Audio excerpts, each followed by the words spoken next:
সাল্লাল্লাহু আলাইহি সাল্লাম মদিনায় একবার ভয়াবহ খরায় যখন মানুষ অতিষ্ঠ, গরমে যখন মানুষের অবস্থা চরমে, ঠিক সেরকম একটা পরিস্থিতিতে প্রিয়নবী সাল্লাল্লাহু আলাইহি সাল্লাম সাহাবীদেরকে নিয়ে মাঠে বের হলেন। মাঠে বের হয়ে তিনি সালাতুল ইস্তিসকা আদায় করলেন।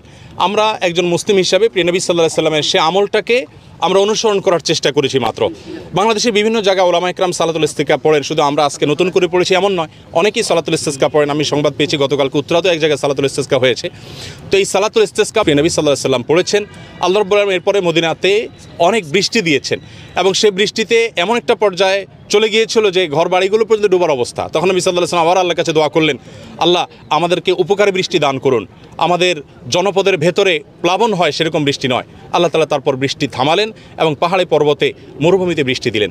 তো আমাদের উচিত হবে নবী সাল্লাল্লাহু আলাইহি ওয়াসাল্লামের সে সুন্নাহকে অনুসরণ করা। তাছাড়া আমরা প্রত্যেকটি স্তরে, ব্যক্তি, পরিবার, সমাজ, সর্বত্র আপনি দেখবেন অপরাধ প্রবণতা, অন্যকে ক্ষতিগ্রস্ত করা, মানুষের শত্রুতা করা, মানুষের পেছনে লাগা, দুর্নীতি, অনিয়ম, আমাদের ব্যক্তিগত অপরাধ, এগুলো সকল সীমানা ছাড়িয়ে গেছে।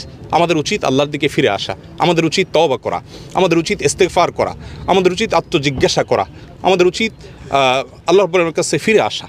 দিন শেষে আমরা আল্লাহর কাছে ফিরে যেতেই হবে। অতএব জীবদ্দশা যেন আমরা ফিরে আসতে পারি, সেই তৌফিক আল্লাহ আমাদেরকে দান করুন।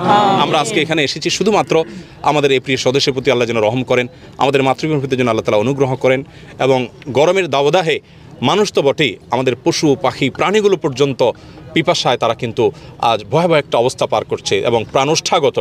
আমাদের বাসা বাড়িতে ঢাকা শহর বিশেষ করে পাখিগুলোর দিকে আমরা তাকালে লক্ষ্য করতে পাই, এমনকি কুকুর বিড়ালগুলোর প্রতি তাকালে আমরা লক্ষ্য করতে পাই যে কী পরিমাণ কষ্টে তারা আছে। এছাড়া অনেক মানুষ গ্রামে শহরে কষ্টে আছেন। আল্লাহ আমাদের প্রতি রহম করুন, আল্লাহ তাআলা আমাদের প্রতি অনুগ্রহ করুন, আমাদের প্রিয় স্বদেশের প্রতি আল্লাহ তাআলা অনুগ্রহ করুন, গোটা বিশ্বের মানুষের প্রতি আল্লাহ তাআলা রহমত দান করুন।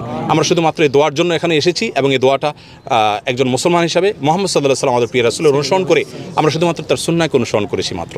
এই সময়টাতে একজন মুসলমান, একজন মানুষ, তাকে বিশ্বাস করতেই হবে যে আল্লাহ রাব্বুল আলামিনের অনুগ্রহ ছাড়া আমাদের আসলে রক্ষার কোনো পথ নেই। সেই জায়গা থেকে আমরা আসলে প্রিয় নবী সাল্লাল্লাহু আলাইহি ওয়াসাল্লামের একটা সুন্নাহ ছিল, আমাদের প্রিয় নবী সাল্লাল্লাহু আলাইহি ওয়াসাল্লাম যখন অনেক বেশি খরা হতো তখন তিনি মাঠে বের হয়ে এসে আল্লাহর কাছে দোয়া করতেন, ইস্তিসকার সালাত আদায় করতেন এবং আল্লাহর কাছে কায়মন বাক্যে প্রার্থনা করতেন সাহাবীদেরকে নিয়ে। আমরা শুধুমাত্র নবী সাল্লাল্লাহু আলাইহি ওয়াসাল্লামের সেই সুন্নাহ জিন্দা করেছি। আল্লাহ তাআলা যদি আমাদের প্রতি রহম করেন সেটা হবে আল্লাহর একান্ত অনুগ্রহ, আর যদি আল্লাহ রাব্বুল আলামিনের রহমত বিলম্বিত হয় সেটা হবে আমাদের ত্রুটি, আমাদের গাফিলতি, আমাদের বিচ্যুতি। অতএব আমরা এসেছি এখানে শুধুই আল্লাহর কাছে পানাহ চাওয়ার জন্য, দোয়া করার জন্য, ইস্তেগফার করার জন্য। আমি আহ্বান করব যে আমাদের দেশের বিভিন্ন মসজিদে ওলামা ইকরাম যারা আছেন, ইমাম খতিবগণ আছেন, দায়িত্বশীলগণ আছেন, প্রত্যেকটা মসজিদ থেকেই আমাদের বৃষ্টি প্রার্থনার সালাত আদায় করা উচিত। এই গরমের তীব্রতা থেকে রক্ষা পাওয়ার জন্য আমরা বিশেষ করে বৃষ্টির, রহমতের বৃষ্টি যেন আসে, উপকারী বৃষ্টি যেন আসে, যে বৃষ্টি আমাদের ক্ষতি করবে সেরকম বৃষ্টি যেন না আসে, আমরা সেজন্য আল্লাহর কাছে দোয়া করেছি। আল্লাহ আমাদের দোয়া কবুল করুন, সবার দোয়া কবুল করুন, আমাদের প্রিয় স্বদেশের প্রতি আল্লাহ তাআলা রহম করুন। আমরা বারবার আমাদের প্রিয় মাতৃভূমির জন্য দোয়া করছি। আমাদের দেশটা ভালো থাকলে আমরা ভালো থাকবো, আমাদের দেশটা যদি ভালো না থাকে আমরা কেউ ভালো থাকতে পারবো না।